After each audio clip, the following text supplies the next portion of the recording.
Well, hello everyone. Good morning. My name is Dan Milliken. I'm the Division Director for Deaf, Blind, and Hard of Hearing Services, State Services Division. Thank you again. I think I was here a year ago. Is that correct, Bertie?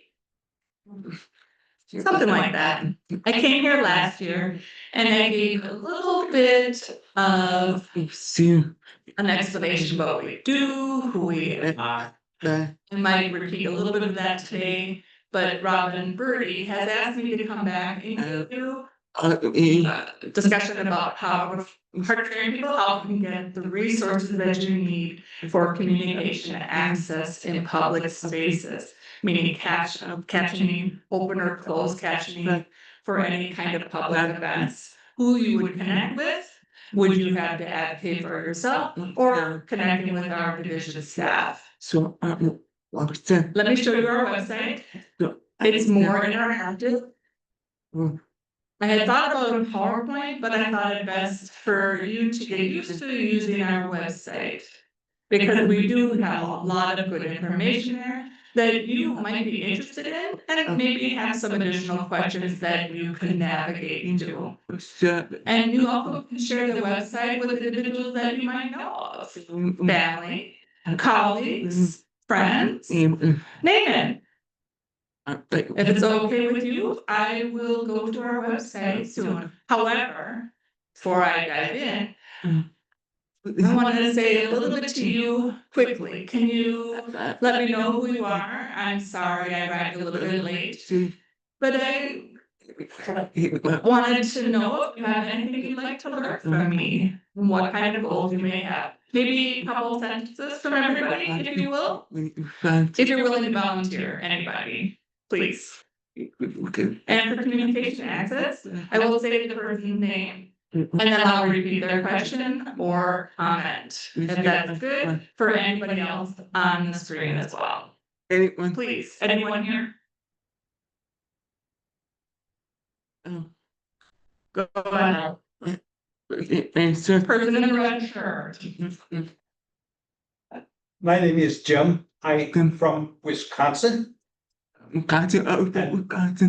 I'm here to gain insights on how ODHH can collaborate with HLAA. And in our case, we're collaborating with WAD as well. We've been doing for 2 years, lots of setbacks, and I'm gaining insight as how you see that happening. This is Dan. Thank you. Welcome to Minnesota. A little short tidbit. I used to work in Wisconsin as the director for the Office of Deaf and Hard of Hearing. Want to say that was in about 2014 to 2017. 3 years there before I moved. My family reasons we moved. I really did like Wisconsin, and go Badgers. Anybody else? That's fine. That's fine. Don't be shy. If anything comes up, please let me know, and you can interrupt me at any time. Anybody on screen? Laura, do you want to add any questions or anything? Just recording. There's not an online audience. Very good. Thank you. No audience. Okay. So can I get into the website? And Bertie says yes. So which browser would you prefer I use? Edge or Microsoft? And This okay? yep, that's Ooh, nice laptop.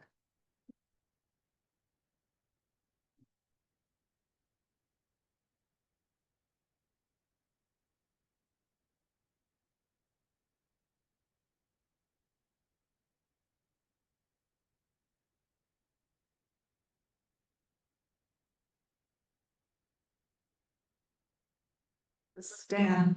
Other than Anne, who is here, she's very familiar with our division and her role as the communication coordinator. We work very closely together with Anne and the commission. Have you seen our website? Anybody else other than Anne here? share I'll do that. share your screen. Oh, just one more. Share it to Zoom. Thank you. Let me share the screen. Me Just a see, moment. see that. But Very good. Are we good? Okay. is it? Have you seen this website before? Anybody in the audience? Some are familiar, yes, some? Very good. After The last time I was here, one thing that has changed is we added our deafblind to our division name to really show that we provide service to our deafblind community members as well as provide services statewide, not just limited to the Twin Cities. So you can see the name is Deafblind Hard of Hearing State Services Division. No, is that We break down our division in three different categories: hearing loss, assistive technology, and communication access.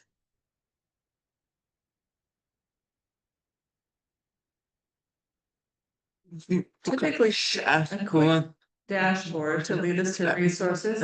It's nothing that you don't already know.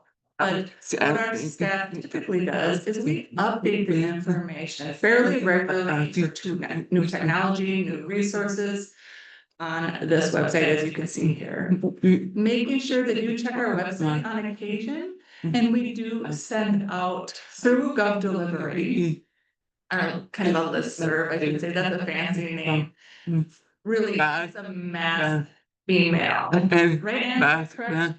And does agree, yes, I want to make sure she's a communication expert. We'll call it mass email for news or resources. Have you signed up for our division mass email subscription? Birdie has the rest of them. I can show you how to do it. This is fabulous. Let me show you. If you go down to the bottom of the front page. And here says enter email address. Please do that when you get home. We typically send messages out once a week, every couple of weeks. It varies about different topics, accuracy tips, new technology, awareness month, hearing loss resources, you name it, A to Z. Same as the commission. The commission has more information. They send out a lot more emails than we do regarding lobby days, deaf leadership event, legislative information. We work to drive clients, tips, resources, and regularly we send information out. And it's a good reminder for you that, oh, that's right, to check this out. And please feel free to share this website. It's a couple steps, sure, to get into that process, but it's a couple steps. You click on our division name and then go from there. I hope you can see for that. Sound good? Hello. Let me pause for a moment, just a second. Somebody's coming in the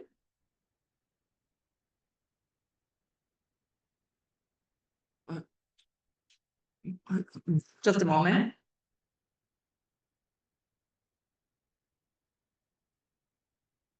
Can we win? But Robin, is it okay if we open a window a little bit, so it's getting a little bit warm in here? It's kind of stuffy, don't you agree? It's not just fall yet. I know. Not yet.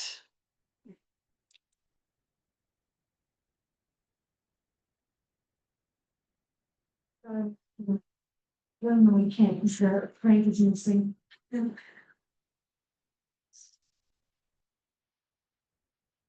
Thank you.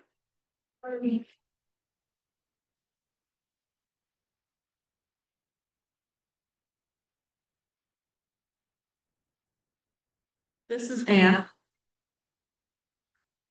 Doing some logistics here. If you'd like some water, we're good.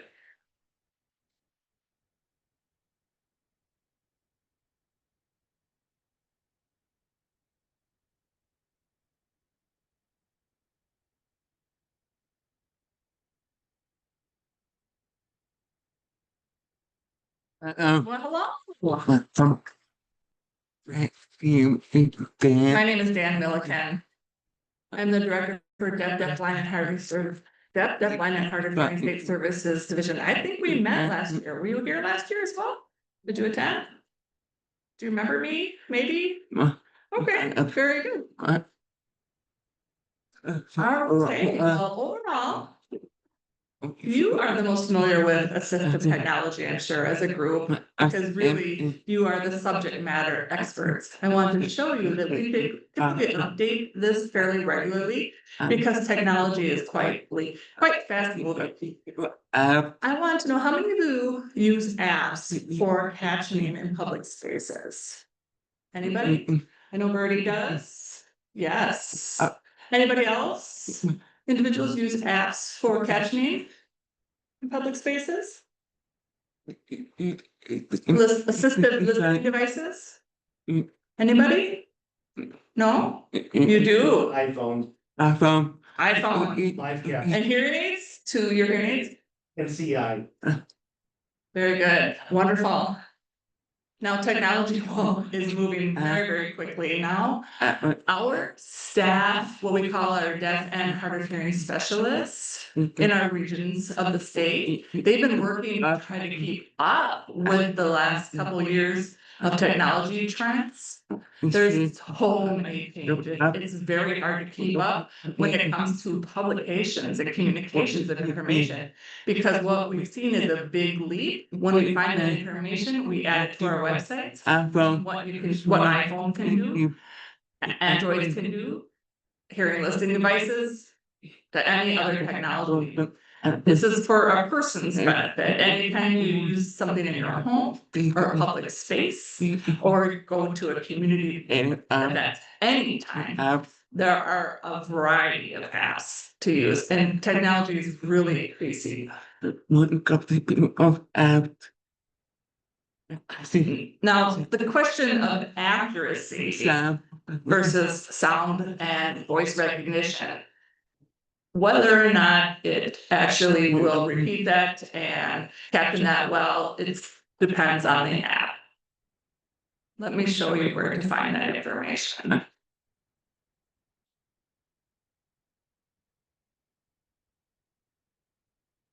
You can see the blue on the screen where I highlighted these words. Our staff are in conversations, are planning to disseminate some information on smart home technologies. For it's the future, because what we call is our ecosystem. I'm curious of how many of you have a smart home technology that includes your doorbells, fire alarms. Anybody have that in your home? Bertie says yes. Anybody else have any smart home technologies? Now, if you're interested, you want to learn more, definitely I can connect you with our staff. This is very beneficial with our quality of life to know your surroundings. And that's our plan going forward. Right now, we're focusing on smoke alarms, fire alarms, carbon dioxide detectors or carbon monoxide detectors for fire safety and awareness. Communication access, captioning, but going forward down the road, we hope to work on that. Now, I'm going to the big topic of captioning.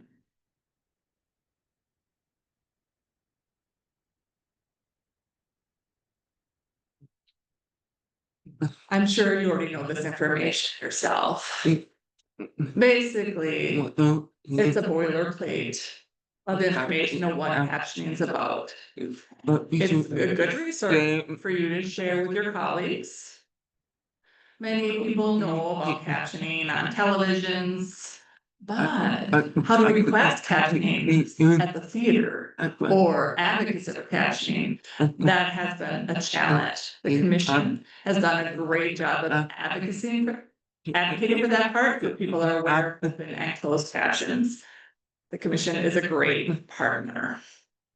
However, you can, if you go to any place, public space, and you don't see any captioning, you have a right to ask, say, please add the captioning, please. Because it should be considered in public places. You know, you can do that. People don't understand what it really means. If they don't know, please show them this website. It is a really good general overview of what captioning is. You can also connect with our staff. We do have a new supervisor overseeing the regional services outreach. Her name is Kala. And Cal is very well versed with our hard of hearing community, is very knowledgeable about hearing loss, and she plans to develop an education outreach program for individuals that are aging, age-related hearing loss, progressive hearing losses, and hard of hearing populations. Because those are the largest populations for one, and mostly overlooked. The reason being, they assume because you can talk well, you hear. But there are some gaps in that you may pass by, you might miss some information, and you ask somebody to put captioning on, and they'll say, well, you hear fine, you don't need captioning. And you just say, no, I don't hear everything, just for resource purposes. Connect with CALA, how to make those connections with organizations for healthcare, for age-related centers. Anything. We're focusing on that going forward. People who work with our aging population, assisted living centers, like here, encouraging, or really any regular everyday life with hearing losses. What you can do with the resources. That's what we're going for. We're moving in that direction. Now I'm going to stop for a second. Are there any questions from anybody in the audience? Not specifically about captioning, anything that you've been thinking of. Oh, one person, there we go. So my question is, what about Oracast? And I was wondering if maybe one of your email blasts could be about Oracast and how that might affect maybe a positive change in our public spaces. Dan, that's a great question. I will consider talking with staff about that, definitely follow up and disseminate information. We do some educational outreach, yes, through our class. You know that you can ask us, you can share the information, please, with our community. And if it benefits everybody, definitely we'll send it out on behalf of our agency, definitely. Please email me and we will follow up. This is like a one-way street here. It's not, we want to make that clear that it's a two-way street. Please, if you know something that we might not know about that we could benefit from, or you could benefit from, and you want to get attention for it, please let us and let our staff know. We will definitely talk about it. We want the perception to change. It's not a one-way street, expert telling you what's going on. Really, it's a two-way street. And what's going on in your community? What's happening? Are we doing enough or not? Do we need more education and advocacy work? That's why. I'll show you. Well, just a minute. I'm gonna go off topic. Just a second, Bertie.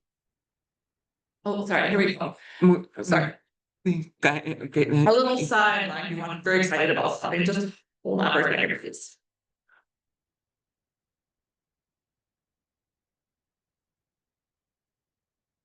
Oh, this is great example. These are different vendor lists. Can you see this information? Can everybody see this okay?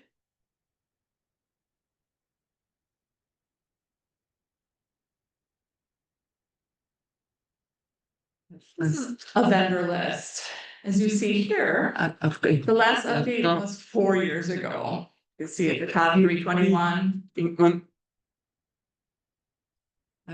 We're trying to update this as much as possible, but it doesn't happen very often. So we typically review that vendor list and then provide some communication access technology for the hardwire companies that here. For example, Diglo, DIGLO, is housed or based here in Minnesota.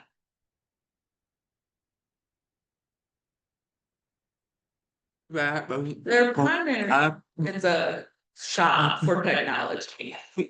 Now, if you know of any vendors that are not on this list, please let us know and we will add it.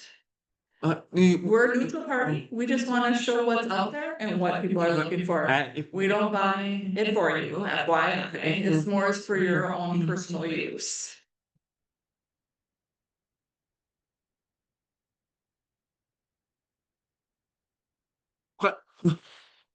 Okay. So on there, where do you have?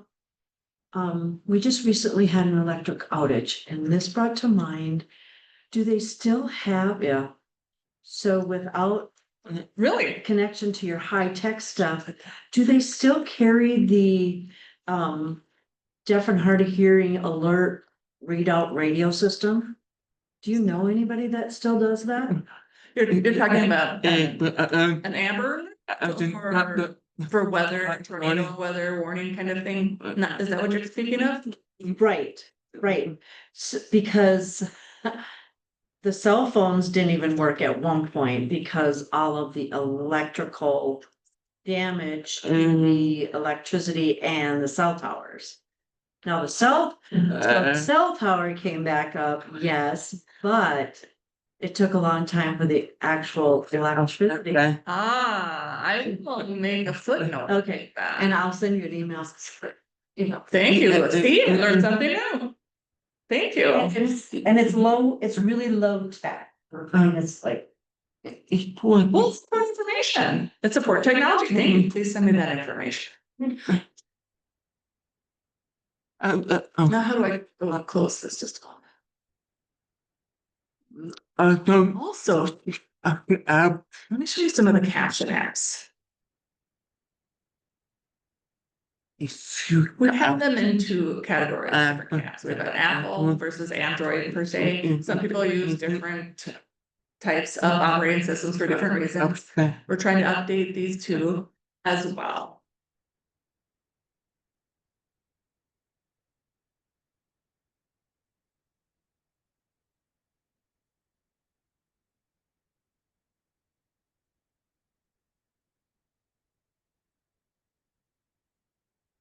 That's what we're struggling at the moment.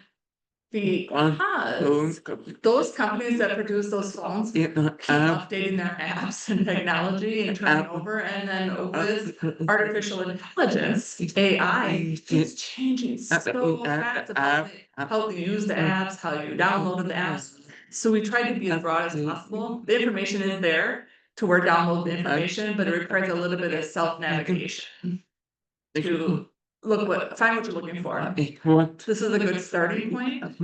I don't know how often you may use it. It's really up to you, but if you do use it, this is how you can start.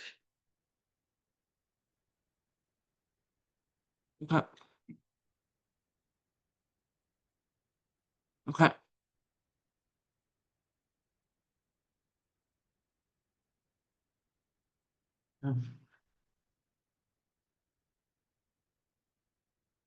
Now we talk about apps for individuals or community spaces. Are you familiar with any of these apps?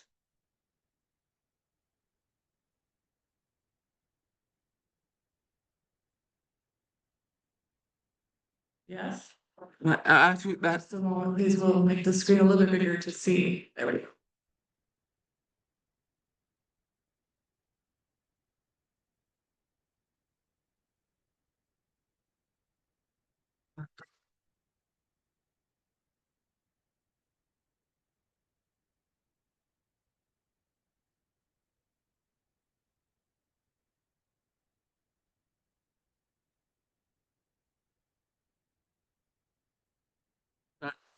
We get this question fairly regularly through our clients. How can I understand the information, say, in certain situations? Maybe with my family events or personal meetings. What do I do? So we want to refer people to this kind of information because if you don't have access to an interpreter or don't have access to public spaces, this is a little bit of an additional step, but just to make it easier for communication, it's not 100%, that's a guarantee, but we refer some individuals to this and some do use them. Myself, I use this type of app myself, I have used them, even yesterday. I went to Home Depot. Somebody came up and I showed them what I was looking for, and we had a conversation. I'll just give you a little bit tidbit. We're having a plumbing issue. We need to call the plumber to come to the house. And good at communication. At one time, I said, "Do you mind? Can you do the microphone on this and let me know what you're saying?" So we turned the microphone on, and it was great. There was no errors really in any of the conversation. And then I texted back to him. We had a great conversation back and forth. It was a wonderful feature. Technology can be overwhelming, yes, but it can be beneficial to use. And we want to emphasize this for you. And those things are improving every day because of artificial intelligence. The technology formula behind it, they're studying those voice recognition software to make it efficient, and how we text too. It is amazing how people code that information. Okay. Are we good? Just a quick question. Sorry, Dan. Okay, so one of the things that I want to clarify, I like what you said, that it's for like personal interactions. Because I have arrived at meetings like where more official conversation is happening. And is it a reasonable accommodation though, if they say, well, if you have the text app on your phone, isn't that good enough? Or can a person still ask for a professional like Angie to come in closed caption so you have the specific information that is for an official meeting? This is Dan. That is a very good question. I would absolutely request for professional communication access support for official meetings. I would, because the apps do not replace humans and what Angie's doing with our card services today, or an interpreter. Those are at the high level. We call them the platinum standard. Apps be a silver standard or a bronze level. It's really good for informal events, but if you're in court, a legal situation, health, educational situation, professional meeting, and so forth, don't depend on the apps and don't settle for less. If you don't have access, you have every right to say, nope, this does not meet my communication access needs. Let's reschedule this meeting. And if they don't, then that's an issue. And you can bring that forward to somebody higher up and file a complaint. I'm not trying to sound like, no, you have to sue, but it is what we do. We need to educate our clients, our community, our providers, that deaf, blind, and hard of hearing individuals have rights, and it is your right to have equal, unlimited access to the communication and information. Please emphasize that. Good question. Thank you, Bertie. So don't accept less, including myself. Sometimes I'm like, all right, because I'm human, I'm like, fine, just easier to just get it over with. But then I realize about the repercussions and the precedents that I'm setting. It's setting that slippery slope. And I say, no, I need an interpreter or I need a captioner. One situation happened recently to myself at a doctor appointment. Made the appointment. Typically they have an interpreter 80-90% of the time the interpreter's there, but then last minute appointment, sometimes it doesn't have. They bring in a VRI console, like a screen that I would be second to somebody's screen, which is okay for a basic check-in. The technology worked just fine. It wasn't too complicated of a situation. But during that situation, it required an in-person conversation, 3D person for healthcare reasons. And they said, no, I said, no, I can't do this. We need to reschedule this appointment and have an interpreter on site. And they agreed. It's my right. Communication access, it's the law. Please emphasize that. Don't just accept less to make them happy. It is your right as a human, as a person, to have access to the information. Please emphasize that. Okay? And question, Anne. This is Anne following up on that question. I know that some individuals have asked the commission about virtual medical appointments. Say if I'm a hard of hearing person and I'm not using an interpreter, how can I access those virtual medical appointments? Do you have any suggestions or ideas on that? And that's a great question. It has happened. It's happened. They ask for an in-person. If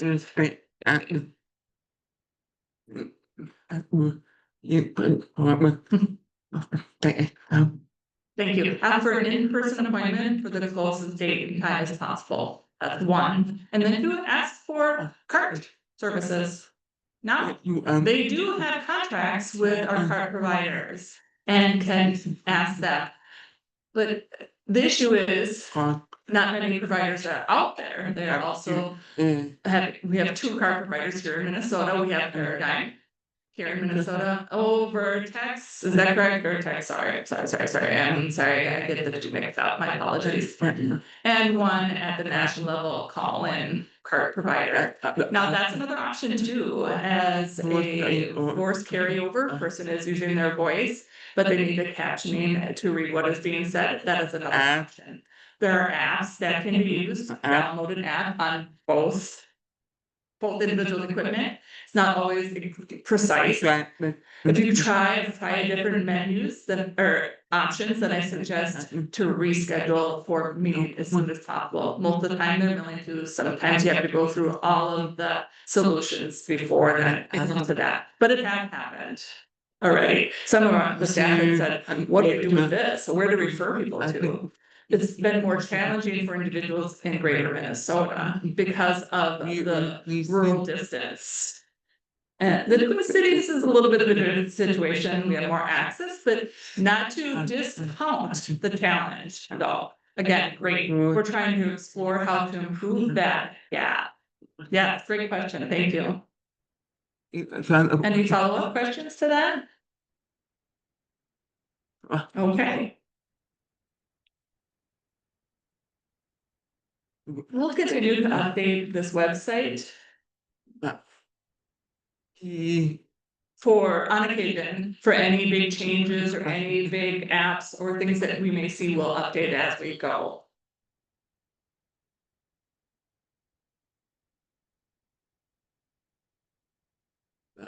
I won't go too in-depth into this information, but we know that Sarah Mahaswaran, she is our administrator for the Minnesota Access Communications and Technology. She came here last year to also present about the program. Is that correct, Sarah Mahaswaran? Basically, it's a telecommunications equipment providing access for communications, our TED program. They do align with public spaces. They provide what we call is an interconnectivity devices, which means there are phones out there, but that can also be similar to those types of streamers that are available, Bluetooth technologies with hearing aids that can go to, say, hearing loops. Like we have a hearing loop here in this meeting room. You can see the microphones in our ceiling. That technology does connect with those. If you already have the equipment for the communication access, but you need something additional, you'd have to meet the criteria, but the staff can also work with you. Say you decide of purchasing of your own, or if you qualify for the program, you can borrow one. This has become more and more popular lately, that interconnectivity device. It could be very beneficial. Feel free to share with your colleagues.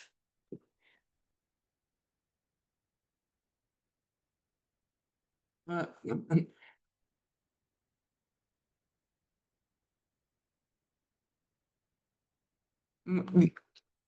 me check this side out. Yes. This is the last update. Again, was 5 or 6 years ago already. And look at the words. cell phones, we don't even use the word cell anymore. Phones. Technology has changed. We'll need to up this page shortly. I have a few minutes. I have a few minutes left. I would respect your time.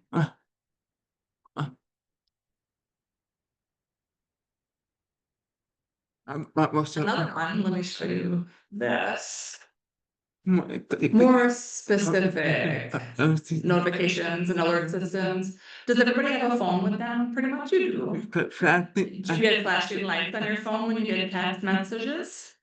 You can add that to update your phone to flash to let you know that there's a text message, or it can beep, or it can vibrate. There are a variety of different settings. You can even add the caption. Do you do FaceTime? Does anybody use FaceTime at all? Yeah, certainly can add captioning on your FaceTime app. Did you know that? Have you used it? Anybody use the FaceTime captioning? You have? Do you like it? My daughter showed me how to use it. Nice. So you're kind of already on your game here already. That's all right. Some people have no idea. So we have to teach our staff to train other individuals how to turn those settings on.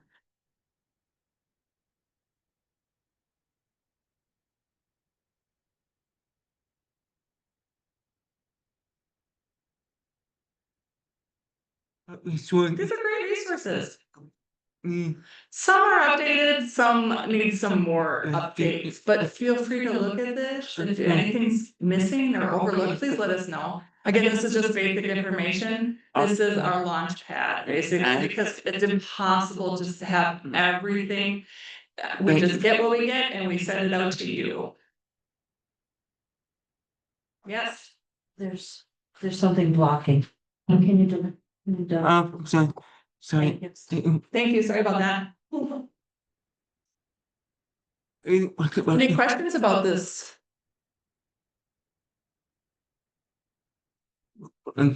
See, the people in the room. If we can go back to Robin's question about advocating for captioning in public spaces, theaters, community events.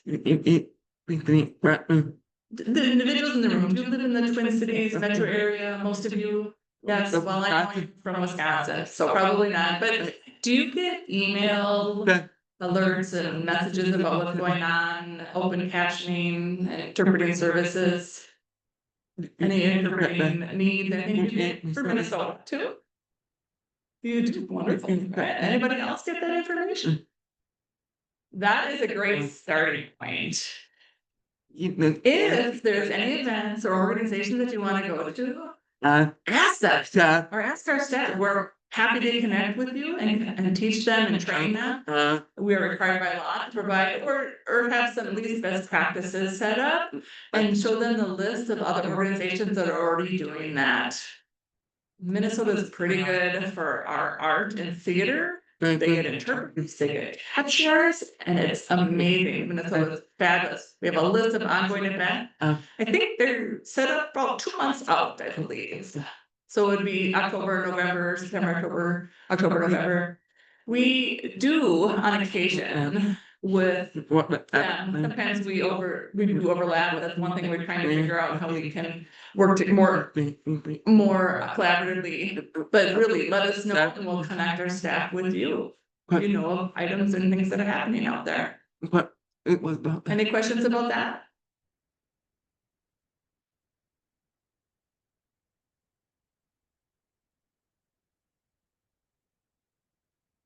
I'm sure you're already well aware of this. This is a good resource for people who really are unaware or not connected to our deaf, blind, and hard of hearing community. This just shows a lot of information about communication access here.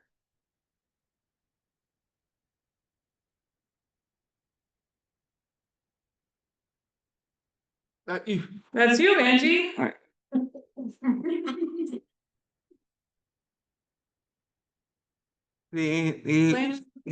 Pretty clear, concise about what we do.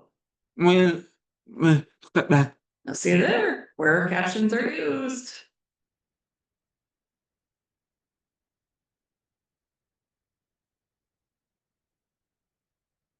What's it? That was Robin's question. Birdie, sorry.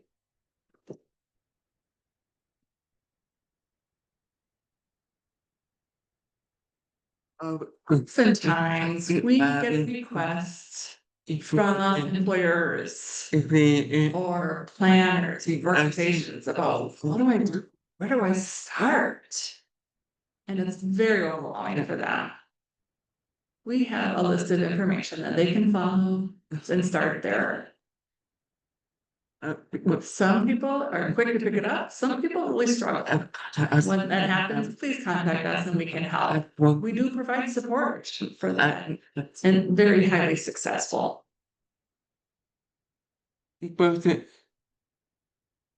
Other additional tips? Go ahead. Feel free to check this out on your own time. Oh, question from Anne.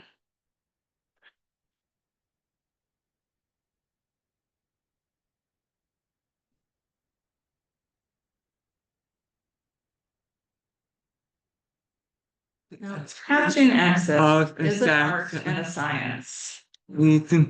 I'll tell you why. Who's in the group?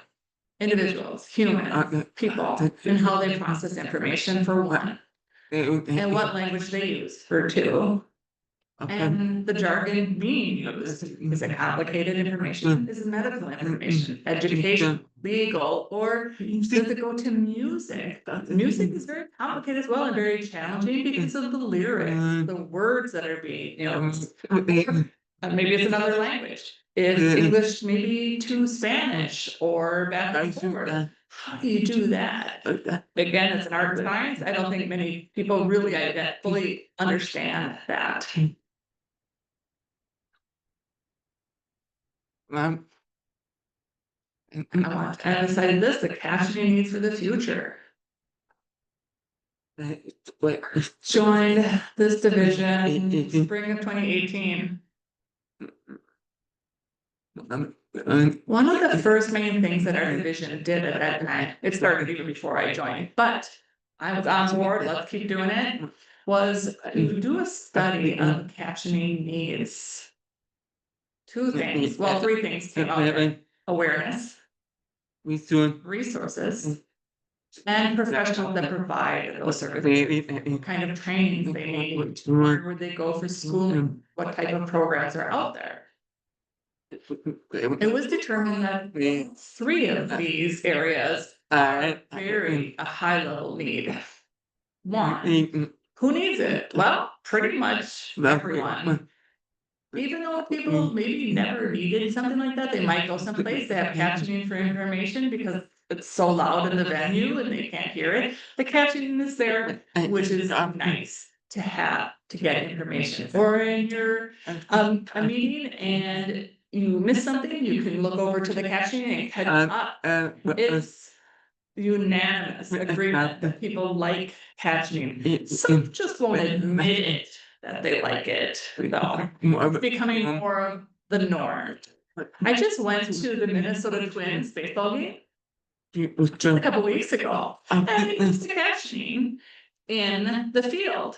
Now, again, it wasn't a huge screen. It might be the size of that window, maybe 8 feet long, maybe 3 feet high in the field, but it was there and it was nonstop. The broadcaster's commentary and the lyrics of the national anthem and the 7-inning stretch, they do that 7-inning stretch. All the words were there and I was like, far out. This is a great example. That's one. The second one was resources. Who does that? Again, it's a huge challenge because of a couple of reasons. We need people like Angie that are more precise, and there's also a competition in AI right now, automatic speech recognition as well. Now, it's good for maybe a quick impromptu event. That's fine, but for a professional setting, like my presentation today, or even a bigger event, no, we need a human being And that's part of that awareness. People quickly go to the AI because it saves money and people have access on their smartphones. Some overlap of the uncertainty about where we're going with all of that, but relying on the individual advocacy for your preference. And communication out there in whatever venue or way you're at. Secondly, training. And his job as a professional requires skill and training. There are several different groups of captains. One typically do a lot of court reporting, and it's very in-depth, high-tech, all that legal jargon requires a certain kind of communication, and others for some broad other type of venues. Some do both. We're trying to educate the population. There are a variety of different areas and not one size fits all. This was published, I want to say 6 years ago, and definitely will need to continue the funding for captioning to grow the numbers, because I'm hoping in the future with the commission legislature will hopefully ensure that money is here for those purposes to stay. Again, this is a while ago, probably, I'm not exactly fully aware of the Minnesota landscape at that time, but really it is ripe and growing. And also unfortunately it's overlooked as an important need. Just letting you know, Robin.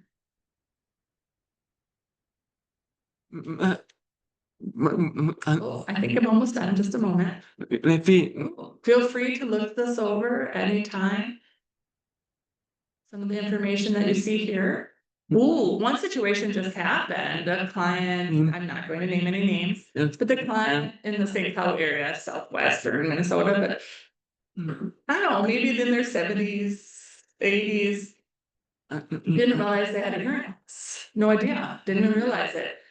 Had went to an event or a place to get information, was speaking just fine, but was getting information, not getting all the information, where they were in an assisted living center. The communication wasn't really working out. They decided to connect one of our staff to come to that place and realize this person was not getting access to all the information, was missing so much.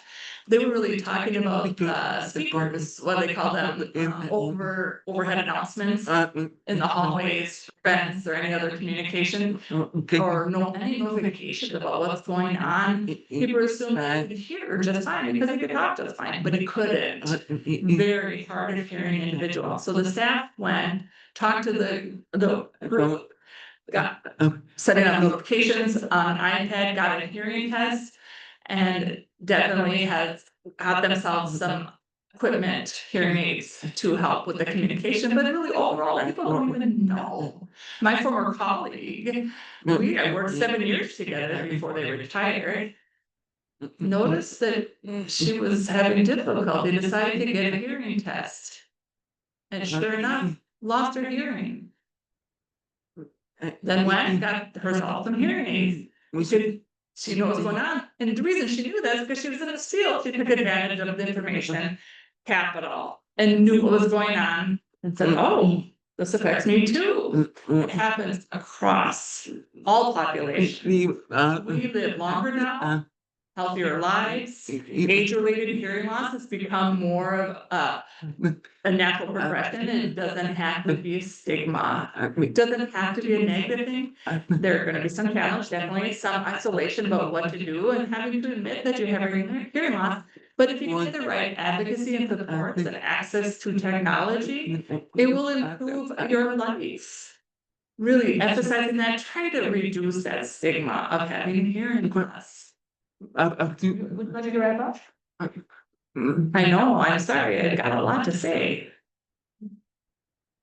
The Learning Center, one of the last things I'd like to show you on our website. We have some websites, the different resources here, and some publications as well.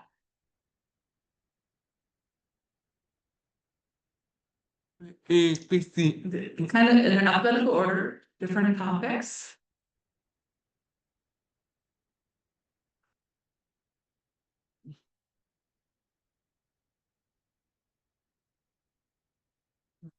the So feel free to peruse. And share with colleagues, please. Some updates need to happen, some haven't updated. A lot of publications and a lot of information coming out there. Please feel free. How about that? Okay, is that good for now? Any questions?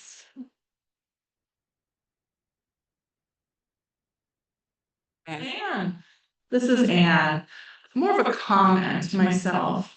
So at Gallaudet University this week, well, really last week, they hosted an online conference on accessible technology. I attended. One presenter was saying that 80% of closed caption users are hearing individuals and not deaf or hard of hearing people. One part of that, it's a positive because more and more people who are using captioning really like it. It's easier to get access to pretty much anywhere in the world.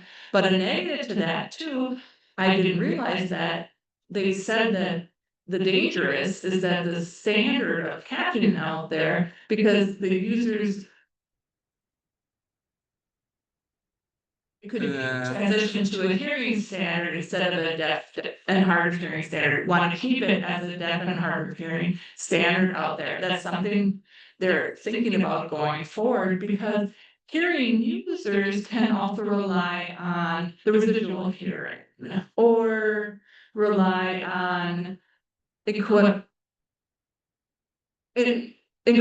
knowledge, incidental knowledge. So to be equivalent to the captioning, it's really deaf and hard of hearing users. That's the only way they access information. So we'd like to continue that, to keep the standards the same for our deaf and hard of hearing needs. And Dan says, thank you, that's a great perspective and sharing that. I didn't know that. Thank you, Anne. Thank you, everybody, for your time today. I'm so happy to come. Please feel free to check out our website and share it.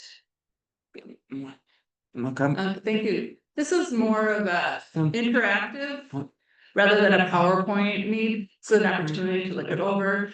There's videos, captioning, publication. Please sign up again. Remember to add your email at the bottom.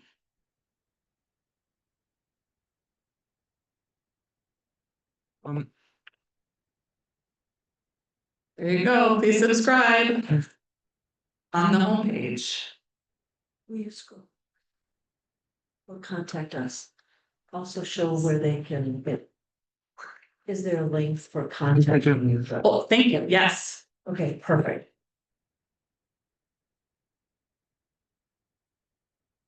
So that way they can get a hold of you, correct? Or Definitely. your office. We have a general division email. Uh-huh. So contact us and we'll route it to the correct specialist. Awesome. Thank you so much, Dan, for being here. Definitely. This is and happy fall. Really, I guess it's tomorrow, the 20th.